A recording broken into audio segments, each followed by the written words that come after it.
बिस्मिल्लाहिर्रहमानिर्रहीम।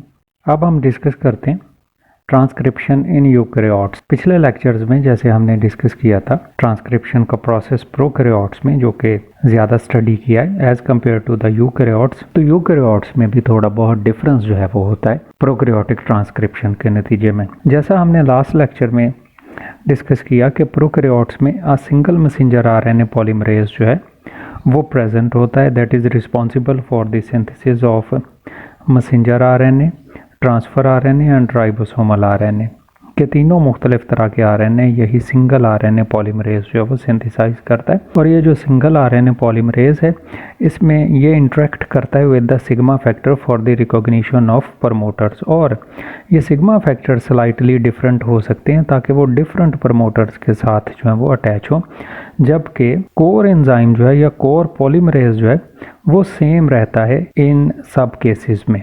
Whereas in eukaryotes, 3 different polymerases जो हैं वो प्रेजेंट हैं for the transcription of different RNAs। जैसे फर्स्ट वन है RNA polymerase 1। ये जो RNA polymerase 1 है it is present in the nucleolus और राइबोसोमल RNA सिंथेसाइज करता है। सेकेंड टाइप जो है that is called as polymerase 2। ये जो पॉलीमरेज 2 है ये न्यूक्लियोप्लाज्म में प्रेजेंट है, जो लिक्विड पोर्शन है न्यूक्लियस का, और रिस्पॉन्सिबल है सिंथेसिस ऑफ मैसेंजर आरएनए में। जबकि थर्ड वन जो है that is the RNA polymerase 3। ये जो आरएनए पॉलीमरेज 3 है it is also present in nucleolus, और ये रिस्पॉन्सिबल है ट्रांसफ़र आरएनए बनाने में और अदर स्मॉल आरएनएस। जैसे हमें पता है काफ़ी मुख्तलिफ तरह के वो प्रेजेंट होते हैं आरएनएज, माइक्रो न्यूक्लियर आरएनए है या माइक्रो इंटरैक्टिंग आरएनए एटसेट्रा। तो सारे आरएनएज जो हैं ट्रांसफ़र आरएनए इंक्लूडिंग वो ये छोटे मॉलिक्यूल्स हैं वो ये सारे आरएनए पॉलीमरेज 3 जो है वो सिंथेसाइज करता है। तो जो यूकैरियोट्स हैं उनमें जो आरएनए पॉलीमरेजेस हैं वो एज़ कम्पेयर टू लार्ज और कॉम्प्लेक्स होते हैं देन दैट ऑफ प्रोकैरियोट्स, और हर एक पॉलीमरेज में 10 और मोर सब यूनिट्स जो हैं वो प्रेजेंट हैं। जैसे यहाँ हम एग्जांपल ले रहे हैं आरएनए पॉलीमरेज 2 की, that is also called as RNA polymerase B. RNA polymerase 2 से हमारी मुराद वो वाला आरएनए पॉलीमरेज है that is responsible for the formation of messenger RNA. तो ये जो आरएनए पॉलीमरेज 2 है या आरएनए पॉलीमरेज बी है इसमें 12 सब यूनिट्स होते हैं, और इसमें कोई सिग्मा फैक्टर जो है वो नहीं है एज सच। इसमें जो 12 सब यूनिट्स हैं उनको हमने इंडिकेट किया है। आरएनए पॉलीमरेज बी तो हो गया हमारा ये आरएनए पॉलीमरेज 2 1 से लेकर 12 तक, जैसे RNA polymerase B 1, RNA polymerase 2, 3, 4, 5, 6, 7 and 12, ये सारे उसके सब यूनिट हैं। अब अगर सिग्मा फैक्टर नहीं है तो फिर इसको रिकॉग्निशन के लिए कोई और प्रोटीन्स जो आरएनए इसके सब यूनिट्स हेल्प करते हैं इसकी। तो फर्स्ट वन है आरएनए पॉलीमरेज 2 के प्रमोटर्स जैसा हमने प्रोकैरियोट्स में भी डिस्कस किया कि ये बाइंडिंग साइट और रिकॉग्निशन साइट है जहाँ आके आरएनए पॉलीमरेज जो है वो बाइंड करता है ताकि वो ट्रांसक्रिप्शन के प्रोसेस को स्टार्ट कर सके। तो आरएनए पॉलीमरेज में यहाँ पर जो डीएनए पर प्रमोटर की सीक्वेंस हैं उसमें प्रेजेंट होते हैं 4 डिफरेंट एलिमेंट्स, और ये जो 4 डिफरेंट एलिमेंट्स हैं ये अपस्ट्रीम और डाउनस्ट्रीम होते हैं। इन मोस्ट ऑफ द केसेस ये अपस्ट्रीम प्रेजेंट होते हैं, जैसे अपस्ट्रीम है इन्हांसर और साइलेंसर्स वगैरह। तो अपस्ट्रीम एलिमेंट्स जैसे यहाँ ये इस डायग्राम में हमने रिप्रेजेंट किया है, ये हमारे मुख्तलिफ तरह के अपस्ट्रीम एलिमेंट है। तो टोटल ये 4 हमने प्रमोटर के या यूनिट्स हैं वो रिप्रेजेंट किए हैं, फर्स्ट, सेकंड, थर्ड और फोर्थ वन। तो इनमें से कुछ एलिमेंट्स जो हैं वो प्रेजेंट हैं जीन के upstream means towards the 3 prime end, और कुछ प्रेजेंट हैं towards the 5 prime end that are called as the downstream. जैसे ये फोर्थ वन है that is the downstream unit. अब ये जो अपस्ट्रीम एलिमेंट हैं इसमें से 2 एलिमेंट ऐसे हैं that are very close to the core promoter, और जो कोर प्रमोटर के क्लोज प्रेजेंट हैं जिसे हमने ये 1 से रिप्रेजेंट किया, ये दोनों GC box and CAAT box जो है वो 110 न्यूक्लियोटाइड अवे है ये हमारी ओरिजिनल ट्रांसक्रिप्शन साइट से, और जीसी बॉक्स जो है वो है 40 न्यूक्लियोटाइड। अब ये जो जीसी और कैट बॉक्स हैं यहाँ पर कंसेंसस सीक्वेंस प्रेजेंट होती है। कंसेंसस सीक्वेंस जैसा हमने प्रोमोटर्स में डिस्कस किया था, प्रोकैरियोट्स में डिस्कस किया था कि ऐसी सीक्वेंस होती है न्यूक्लियोटाइड की जो मोस्ट ऑफ जीन्स में सेम होती है। जैसे यहाँ पर जो कंसेंसस सीक्वेंस है 40 अपस्ट्रीम जो है यूनिट वो होती है GGGCG जो ज़्यादातर जीन्स में प्रेजेंट है, और -10 सीक्वेंस, -110 सीक्वेंस ऐसी कंसेंसस सीक्वेंस है जहाँ पर 2 गुआनिन साइटोसिन एडेनिन हैं, दो फिर थाइमीन साइटोसिन और thymine in most of the cases होते हैं। तो ये फर्स्ट रिकॉग्निशन सीक्वेंस होती है अपस्ट्रीम, जिसे हम कहते हैं upstream elements. In upstream elements से डाउनस्ट्रीम, लेकिन हमारे जीन से अपस्ट्रीम ही -26 सीक्वेंस प्रेजेंट है, that is called as the TATA box. तो अभी तक हमने ये जो अपना फर्स्ट यूनिट है इस प्रमोटर का वो डिस्कस किया। ये थर्ड यूनिट जो हम वो डिस्कस करते हैं जो कि कहलाता है इनिशिएटर रीजन। ये जो इनिशिएटर रीजन है जहाँ से हमारा एक्चुअल प्रोसेस जो है वो ट्रांसक्रिप्शन का स्टार्ट होता है, और इसे पोजीशन 1 भी कह देते हैं कि ये पहला न्यूक्लियोटाइड है जो ऐड होगा हमारे मैसेंजर आरएनए में। तो यहाँ पर भी स्पेशल सीक्वेंस जो है वो यूकैरियोट्स में प्रेजेंट होती है न्यूक्लियोटाइड की। तो ये जो पोजीशन 1 है, it is also surrounded by a sequence called as the initiator, या INR, इसे जैसे हमने यहाँ पर रिप्रेजेंट किया था INR से।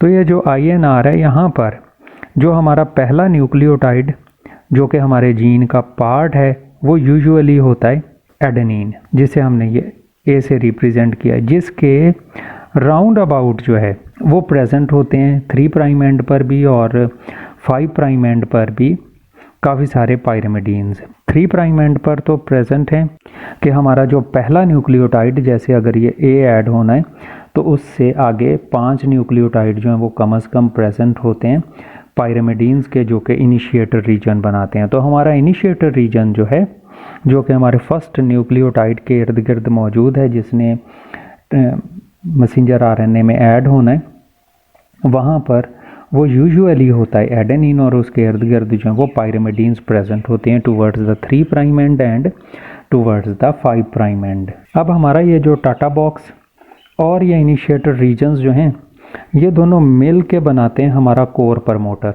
कि ये दोनों रीजन्स जो हैं इनिशिएटर और टाटा बॉक्स मिल के कहलाते हैं कोर प्रमोटर। और ये वाले दोनों जो इनिशिएटर और टाटा बॉक्स हैं, ये कंसिस्टेंट पार्ट्स हैं डिफरेंट स्पीशीज़ में और डिफरेंट जीन्स में, कि मुख्तलिफ तरह के जो जीन्स हैं उनमें भी ये दोनों रीजन्स जो हैं वो प्रेजेंट होंगे, और डिफरेंट स्पीशीज़ में भी ये जो है वो दोनों रीजन्स जो हैं वो प्रेजेंट होते हैं, टाटा बॉक्स भी और इनिशिएटर रीजन भी।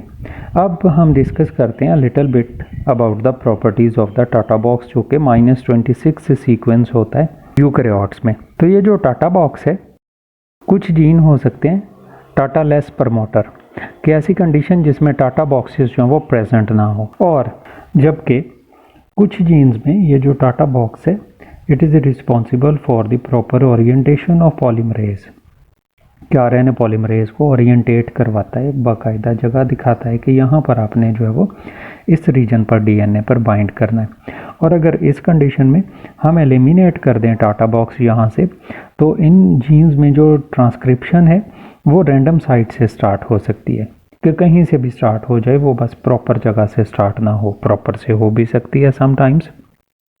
और थर्ड केस या थर्ड कंडीशन जो है वो ऐसी हो सकती है कि कुछ जीन में टाटा बॉक्स जो है वो इंतहाई नेसेसरी है फॉर द ट्रांसक्रिप्शन, कि अगर इन जीन्स में ये टाटा बॉक्स जो है वो डिलीट हो जाए तो ट्रांसक्रिप्शन का प्रोसेस ही स्टार्ट नहीं हो सकेगा ऐसे जीन्स में।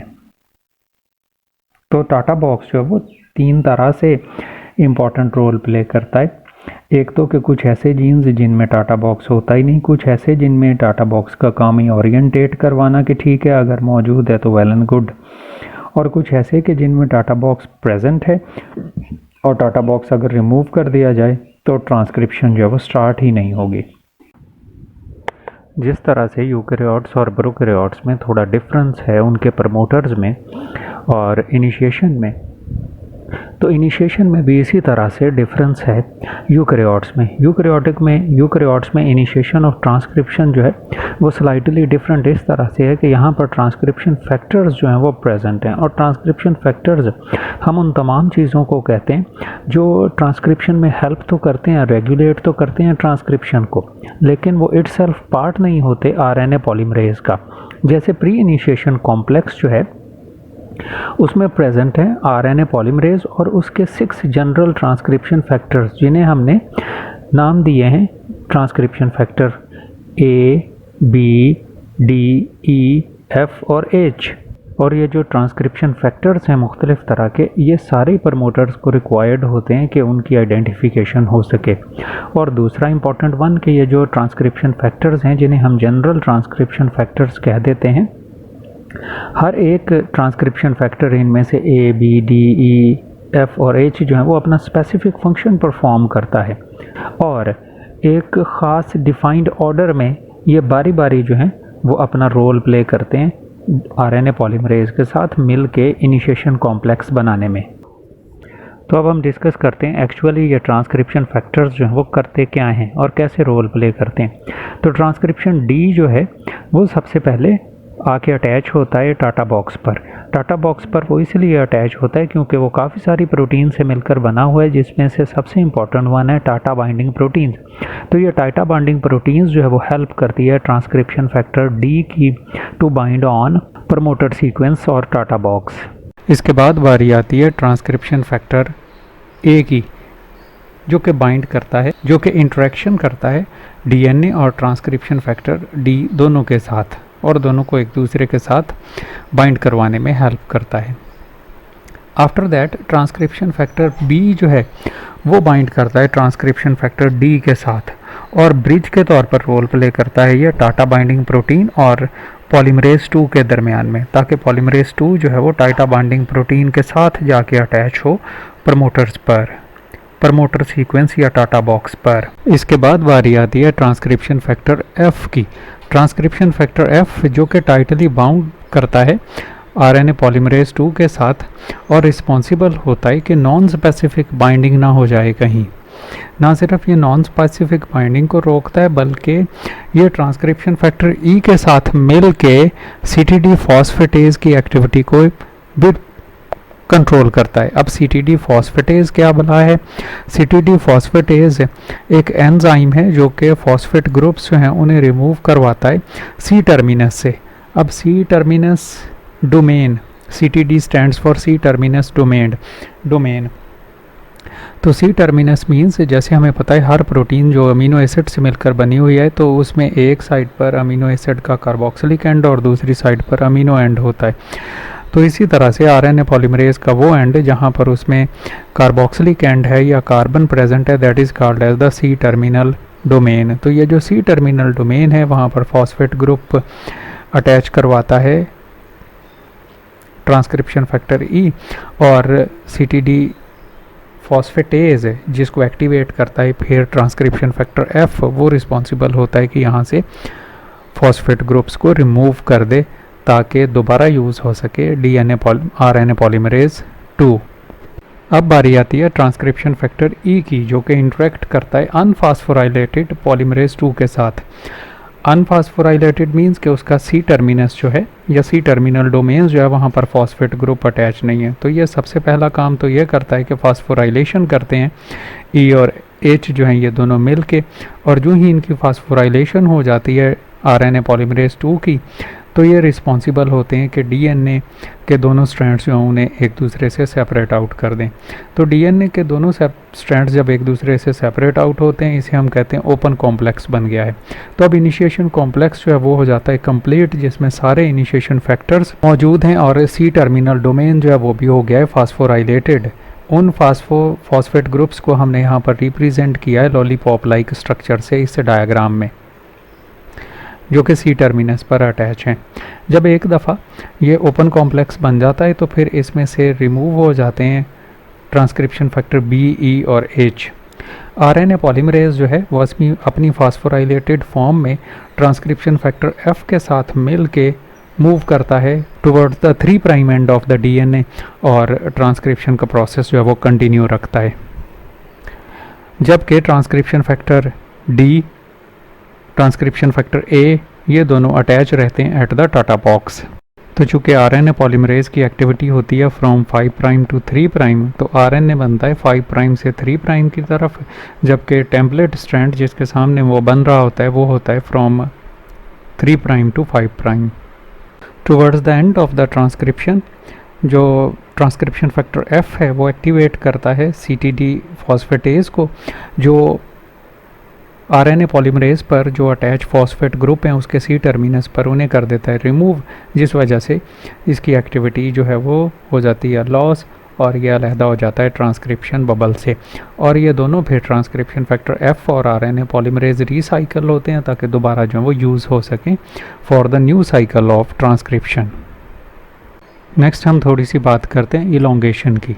इलोंगेशन और टर्मिनेशन के मुतालिक हमें कम पता है। उसकी वजह ये कि ये जो RNA पॉलीमरेज 2 है ये एफिशिएंटली काम नहीं करता आउटसाइड द सेल इन्वायरमेंट। जैसे इन विट्रो इसकी जो एफिशिएंसी है वो होती है 100 to 300 न्यूक्लियोटाइड्स पर मिनट, जबकि सेल में यही काम ये करता है 15 से 2000 न्यूक्लियोटाइड ऐड करता है। तो ये कैसे चेंज हो जाती है या वो कौन से फैक्टर, इनमें इलोंगेशन फैक्टर हैं जिनमें एक है ट्रांसक्रिप्शन फैक्टर एफ जो कि RNA पॉलीमरेज के साथ इनिशिएशन से ही अटैच था, और दूसरा है ट्रांसक्रिप्शन फैक्टर एस जो कि इलोंगेशन फैक्टर्स हैं दोनों।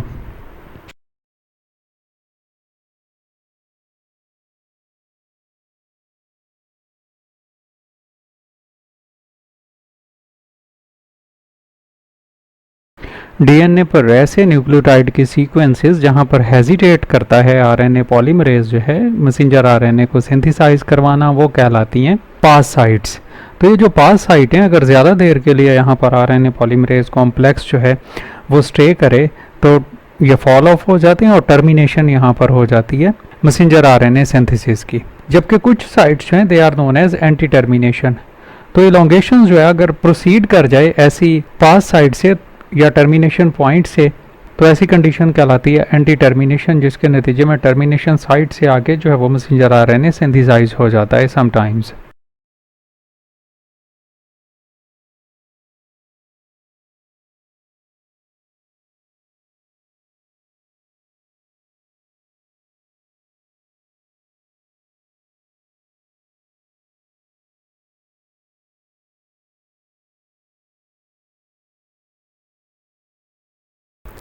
नेक्स्ट वन है रेस्ट रिलीज फैक्टर्स।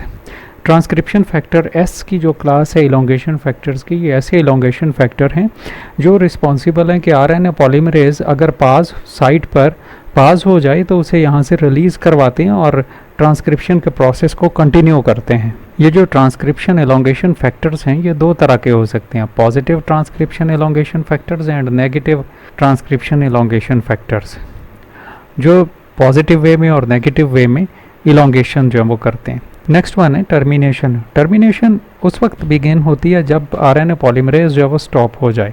अब यूकैरियोट्स में कंसेंसस सीक्वेंस प्रेजेंट हैं जहाँ पर जो कि टर्मिनल सिग्नल है, और ये कंसेंसस सीक्वेंस जो है वो एक्चुअल जीन्स है या जहाँ पर मैसेंजर RNA की टर्मिनेशन होनी है ओरिजिनली, वहाँ से 100 to 1000 न्यूक्लियोटाइड जो हैं वो डाउन स्ट्रीम प्रेजेंट होते हैं। और एक कॉमन कंसेंसस सीक्वेंस जो है that may be AAUAA towards the end of the transcription जो होता है ट्रांसक्रिप्शन फैक्टर एफ, वो फॉस्फेटेज को एक्टिवेट कर देता है, उन फॉस्फेटेजेस को जिन्हें हम कहते हैं C टर्मिनल डोमेन फॉस्फेटेजेस। तो ये जो C टर्मिनल डोमेन फॉस्फेटेजेस होते हैं ये C टर्मिनस पर मौजूद फॉस्फेट ग्रुप्स को रिमूव कर देते हैं RNA पॉलीमरेज से, जिससे RNA पॉलीमरेज जो है वो हो जाते हैं इनएक्टिव और रिसाइकल होते हैं ताकि दोबारा ट्रांसक्रिप्शन के प्रोसेस में इस्तेमाल हो सकें। तो ये है हमारा overview about transcription in eukaryotes कि यूकैरियोट्स में इनिशिएशन, इलोंगेशन और टर्मिनेशन जो है वो स्लाइटली डिफरेंट होती है than that of the prokaryotes.